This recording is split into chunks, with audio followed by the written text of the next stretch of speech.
Alright, in this video I'll be talking about dimensioning. So it is very essential that we dimension our work, because that is part of the detailing that will be communicated to the manufacturer, the fabricator, or whosoever that will be constructing a project that we've actually designed. So it is very essential that we put some level of detail on our work. So I will be walking you through the process of dimensioning in this video. So we have various types of dimension, and the dimensioning tools can be found under the annotation panel. So we have some tools that are under this annotation panel that belong to the annotation. We have the text, dimension, table, leader. But right now I will be talking about dimension, and in subsequent video we'll talk about the other annotation tools. So looking at dimension, you can see I have a general dimension ribbon here, and if I should click on this docker here, I have access to various dimensioning tools that are here, various dimensioning tools that you can always pick up and use them for your work. So now let us look. If I should click on this dimension, which is the general dimension, I can use it to actually dimension any part of an object or a drawing that I've worked on. So I will click here. If I click here, then here. So now this is telling me the length of this drawing that I have here. So you can still use this. Tell me. So if I come to a place like this as well, now I'm being restricted because of my auto is on. So I will put off my auto. Shortcut is F8 to put off my auto. This is my auto, right? Now so if I come down here to pick it back, so I will be able to have it on the align parts, or I can have it vertically, right?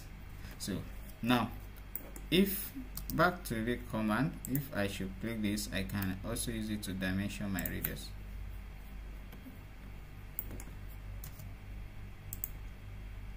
Now you can see that for my diameter, I can use that for dimension my diameter as well. What if I try from here to here? Then I can use that to specify my radius. So this is the general dimension that you can use, and the shortcut is DIM. So DIM for dimension. Now I'm going to delete all that all the dimension I have and walk you through all that types of the dimensioning that we have. So now I'll come down here, pick this. So I want to use my linear dimension. So the linear dimension will strictly work for linear position, right? So be it vertical or horizontal. So pick my linear. Now if I should use my linear here, it will only give me in a vertical mode, right? I won't have my horizontal mode as well, but I won't have the align mode that perfectly suits this align shape, right? So but look, using it here, I can apply it horizontally, right? Also vertically. So I have this. Now if I want to dimension this part, then I'll have to come and pick my aligned and pick from this part to this part. So I will have this align, right? So at the same time I can still use my vertical, or linear rather, to dimension this part as well. You see that Then I have my angular. So the angular dimension, I'll be able to pick between two angles. So to know the angular dimension between this part and this part, then I will select the two opposite parts and click out to specify where I want to have it. So this is telling me that the angle between this point and this point is 130 degree, right? So I wish we know that, oh, the angle between this part and this part will definitely be 90 degree. 90 degree. So you can always look out for how you want to place your dimension. So what if I have an arc here? Let me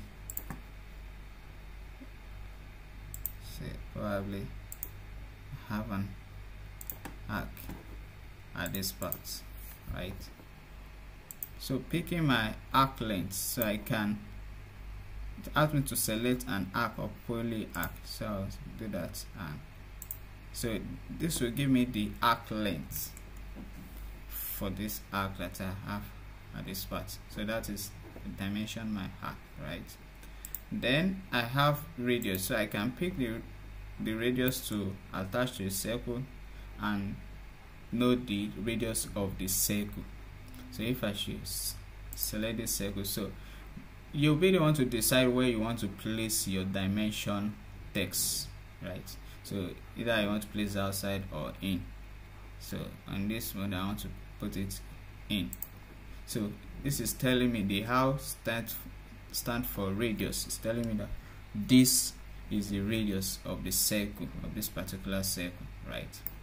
And if I should come and pick my diameter, then I can select this and it will tell me that, oh, this is the diameter of this circle, right? So I can click out. So this is the diameter of this circle. Now most of all our dimensioning, I have them in arrowhead, right? A field arrowhead. We'll come back to that. Let's look at now the ordinate dimension measure the horizontal or vertical distance from an origin point.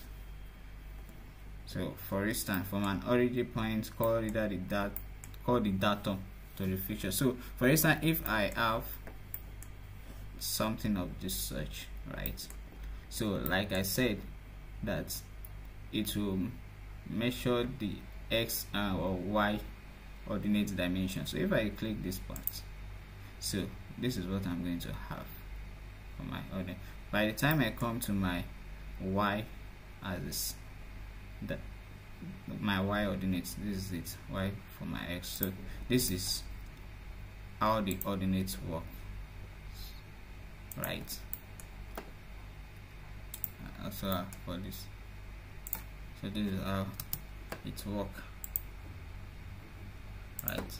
This is how the coordinates work. Okay. See how this. All right. Then I have the jog. So the jog is, I apply it to a circle or an arc. So if I apply it to this, then I'll be able to. So this is too large for me here. So I'll apply it to something like this, right? I'll select the circle and an arc. Then ask me to specify the center. So I'll pick the center. Then I can, you see that. And I'll specify where I want to have my radius. So that is about that. Now every dimension that we look at, dimension command, have their shortcut. So if you press dim, so you have for like dim linear, you have it, dim arc, you have it, dim radius, you have it. So they all have their shortcut, right? Now if I want to make changes to my dimension, I want to make changes to my dimension line or the dimension part. So I can actually just come to this part. So then this is for my dimension, right? So I'll click this, then I'll click on manage dimension style, then I can come to modify. So this is one I currently have, so you can create your new one and it will take most of the property from the previous one so I'll click on modify, right? So here I can work on how I want my arrow, my symbol and arrow to look like.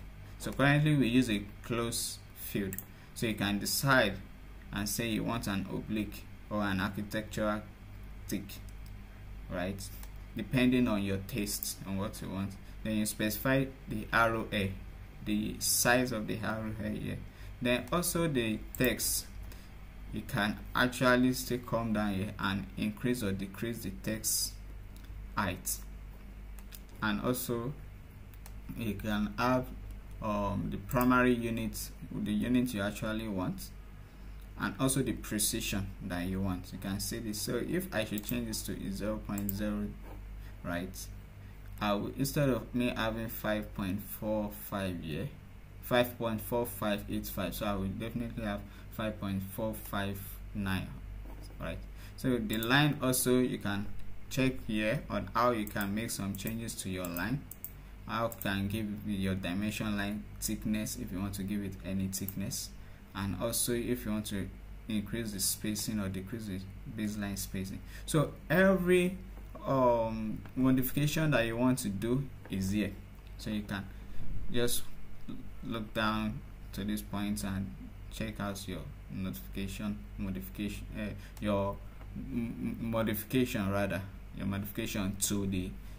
to the style of your dimension line and your dimension text. Then primary units, talk about it. So by the time I'm done, I'll click OK, then I'll click close. So you can see this has changed, right? It has changed. So the shortcut to that is dim style. So if I enter my dim style, then you have this, then you can come, right? And if you come to under your annotate, you have under dimension, you have a whole lot of dimension style that you can use as well. So if I have something like this, I can actually use continuous. So continuous will continue from where I stop. So if I pick this to this, so it's actually pick the last this I work on. So then this, so it will just continue from where you stop, right? You see that? Then you can go and make your changes to it. So, and also I have this, so dimension. So if I click this, I can actually click this dimension line and ask me to select the dimension line I want to add my jog to. So I'll pick this dimension line and I'll specify the aspect I want to add it to, right? So that is a quick one on dimension line. Now let's go to our project. So if I come down here, let us quickly dimension this project. So yeah, we'll be making use of align a lot, right? So but here I have my vertical, right? So we have this to be 2.5, right?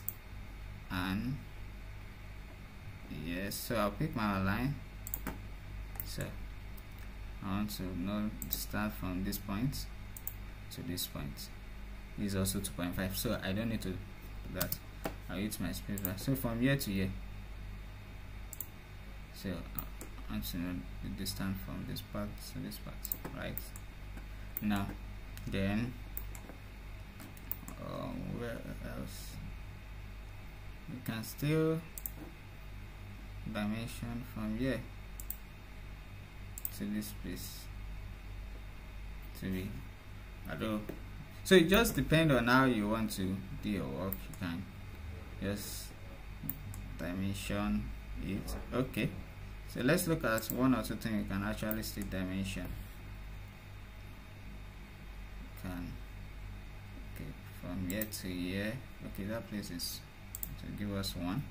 So that is how you can go around this dimensioning your line. So now there are some parts that we cannot use dimension line to do, where what we have to use is leader. So from here to here is 5. So but in the next video I will be talking about leader, how you can make use of leader and how we can apply leader to this, because if I should use my radius for this, is not identifying it as a circle or an arc, so I can't use either the radius dimension or the arc or the diameter dimension for that part. So in this type of situation, what I will be using is the leader, right? So now just a quick one. If I want to actually change the angular dimension of this, I'll come under my annotate, then click on here. I have what is called my oblique. So I'll click my oblique. So it's part of theme edit. So I'll click my oblique, or if I should use theme edit, so I have oblique. So it asks me to select the object. So I'll select this, enter. Then so ask me to select the angle I want to enter. So let's say I'll enter angle of 30. So it's going to move it by that angle of 30. So that is a quick one on dimension. In the next video I'll be talking about using our leader. Thank you.